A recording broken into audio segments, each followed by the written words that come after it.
In my last video, I covered some misconceptions about win probability in Dynasty. Today's video is really going to build off of that one. So if you haven't seen that video yet, you should definitely go check it out. I'll make sure to put a link in the description. But just to give you the short version, in case you are pressed for time, the best teams do not win as often as you think. And because of this, we should be less willing to rebuild and more interested in making the playoffs whenever we can. With this in mind, I thought it would be helpful to refine some of the ideas from that video and go over some of the more practical ways that new perspective might change how you run your dynasty teams.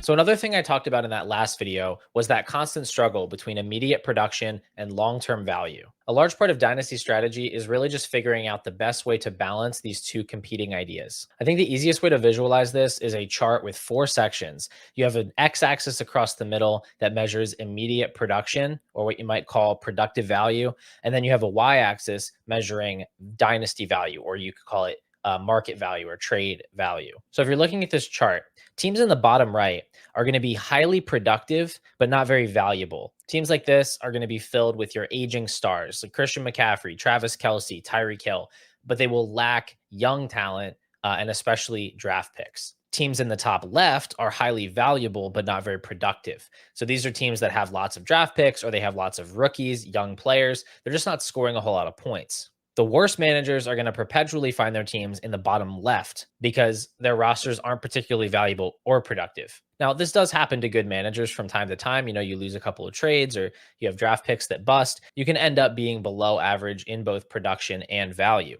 And when that happens, tanking or rebuilding is typically the fastest way out of it. Of course, in a perfect world, all of our teams would live all the way in the top right corner, leading the league in both overall market value and productive value. That perfect team would be something like Patrick Mahomes and Josh Allen in the quarterback spots, and then Justin Jefferson and Jamar Chase in the wide receiver spots, and Bijan Robinson and Breece Hall and Sam Laporta.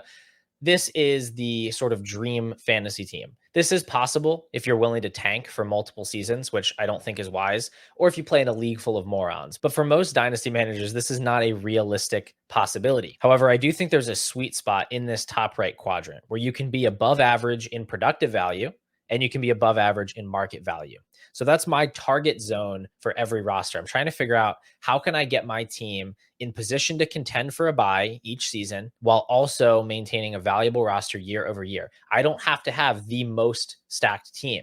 I don't have to have the most draft picks. I just want to be above average in both. And that's how I can keep my contending window open for the longest possible amount of time. So the obvious question then is, how do we get there?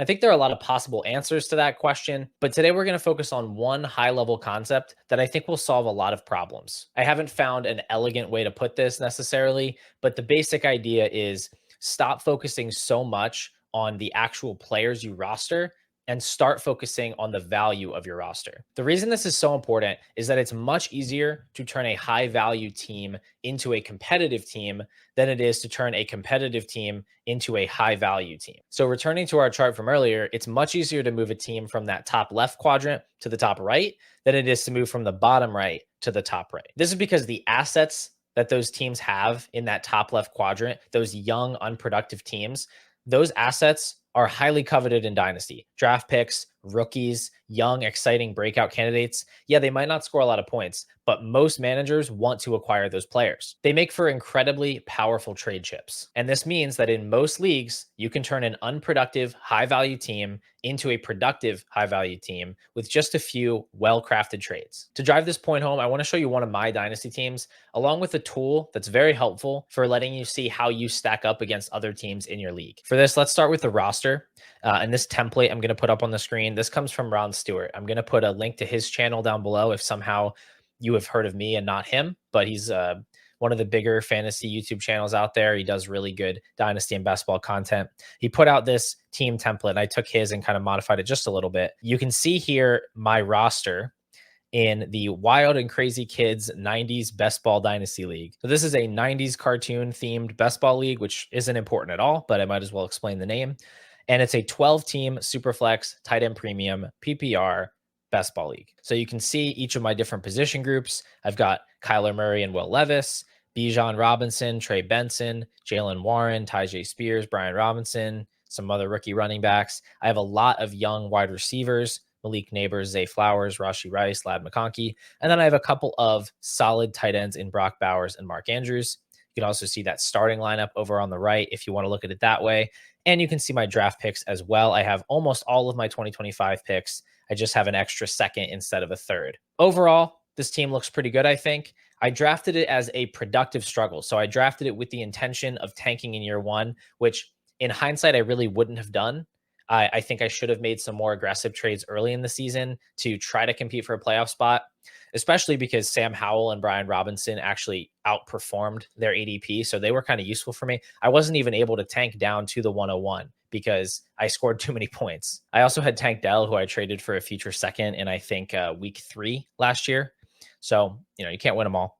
But either way, this team's in a pretty good spot now. And the tool I want to show you is the Power Rankings tool on dynastydaddy.com. I will put a link to this in the description as well. So with this, you can just put in your sleeper username or MFL or whatever you play Dynasty on, and it's going to show you how you compare to other teams in your league in terms of contending value or trade value. So you can really get a good feel for that immediate production versus roster value that we've been talking about. And if I pull up my roster for the Wild and Crazy Kids League, I can see that based on keep trade cut value, I actually have the most valuable roster in the league. I have the most trade value. So you can see my team all the way on the left there, just barely ahead of a couple of other teams. But if I switch over to the contender view, you can see that I dropped to 9th on the list. So in other words, if the season started today, I'd be projected to finish 9th in the league. And honestly, this makes sense since 12 of my players and most of my wide receivers are rookies. I will say this is a best ball league, so I do think it's kind of undervaluing the depth I have on my bench, but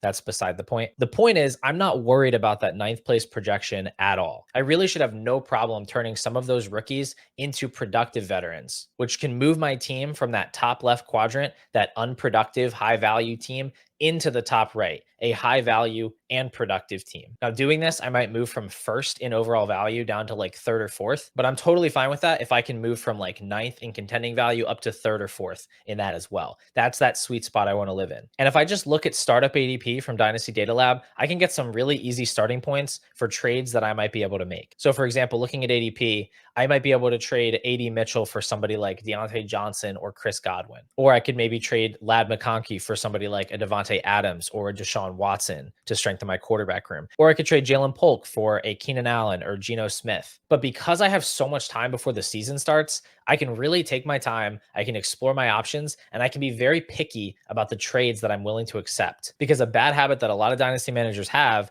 is rushing out to try to fill holes, to try to address these positional needs that they have. And they make these bad trades or bad draft picks in the name of needs. And that's how a lot of managers end up in that bottom left quadrant of sadness. They say, oh, I'm a running back away. And then they go out and they trade a future first for Devin Singletary. That is not how you address a positional need. And it's totally irrational behavior. When you focus on roster value first, you can avoid these traps. As far as I'm concerned, my teams don't have needs in June. My teams don't have needs in July. I'm aware of the positional weak spots, and I keep track of that, and I do address them when I have the opportunity. But I just think the word need, it gives you the wrong idea. It makes you do irresponsible things. I know where I live, it's going to be very cold in December, but that doesn't mean I'm going to rush out to Target in May, pull the first sweater I can find off the rack, and then ask to pay 50% extra at the checkout line. That would be an insane thing to do. I have months ahead of me to browse multiple stores, to try on lots of sweaters, and find one that I like, that fits me well at a very reasonable price. So let me give you another example from one of my leagues to really solidify this point. This roster here is from a league called Dynasty Origins. It's a 12-team Superflex, half PPR dynasty. Now looking at this roster, I want you to ignore Devontae Achane for a second because I didn't have him a few days ago. This team was top 3 or 4 in overall trade value because I have a lot of depth at wide receiver. I have 2 good quarterbacks. I have a high-end tight end, but I did have a need at running back. Before Achane was there, I was looking at David Montgomery and Javonte Williams as my starters, with Trey Benson as really the only promising running back on the bench. So technically speaking, I had a need at running back. But in this situation, I'm not willing to overpay, and by overpay, I mean according to how I value players, to get that running back. And that's because there's a ton of ways out of this problem. For example, you could see an unexpected running back breakout, like a Kyron Williams from last year, right? Where either that's a guy that's on my roster, or it's a guy on waivers, or it's somebody that I can trade for at a low cost before the other person kind of realizes what they have. There's also the possibility that other teams in my league decide to rebuild later in the summer, and then they're looking to get rid of their running backs, and I can get them at a discount. Or I can just tread water for the first month or so of the season with Javonte Williams and David Montgomery. It's not a terrible duo. And I can just see if any other teams kind of bottom out, if any teams start poorly, and then maybe they're willing to sell their running backs at a discounted price. The point is I have a lot of time and a lot of options. I do not need to rush to fix this problem. I don't need to go out and overpay for a running back. However, I did trade for Achane, and the details of this trade are pretty simple. I had an extra 2025 first, so I sent that first along with a 4th round pick for Achane. And in this case, I think I was able to fill a hole at fair market value. I value Achane around a 1st round price. I had an extra 1st round pick, so I was willing to make this trade. Just for additional context, the owner of the 1st round pick that I traded has a really strong roster. They look like a pretty obvious playoff team. At the very least, it's not going to be a top 4 pick. So that gives me a little bit more security in that type of a deal. But I also reached out to the teams that roster Bijan Robinson and Breece Hall and Jahmyr Gibbs and Jonathan Taylor before making this trade, just to make sure I wasn't leaving better options on the table. So I did my homework. I wasn't rushing out to trade over market value, and I was perfectly willing to just wait until September and see what comes up. But I was willing to make this trade because I was getting Achane, who's a player that I like, at a cost that I believed was fair. My overall roster value doesn't suffer tremendously because of this trade. I'm still near the top of the league, but I have a much better chance of being a legitimate contender by upgrading my RB1 spot. All too often, I've seen managers make suboptimal decisions in the name of positional need. For example, in one of my most recent rookie drafts, I saw a manager take Bo Nix at the 107. Now, this is super flex, just to be clear.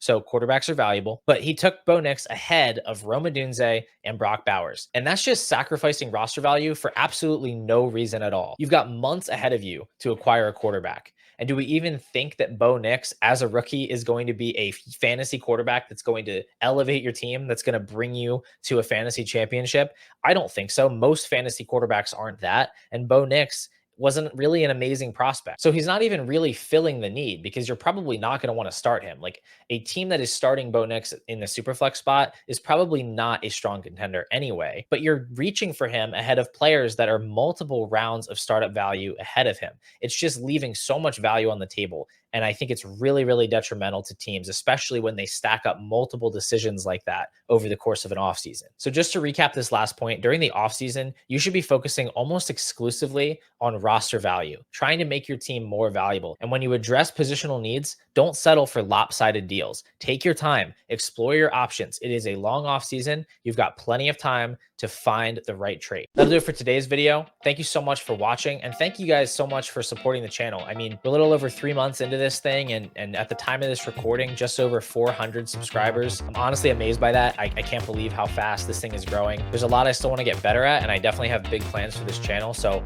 I really appreciate you coming along for the ride. And if any of you are watching that aren't subscribed yet, go ahead and hit the button. Help me get to 500. It would mean the world to me. But for now, just keep improving those dynasty teams, and I will see you guys in the next one.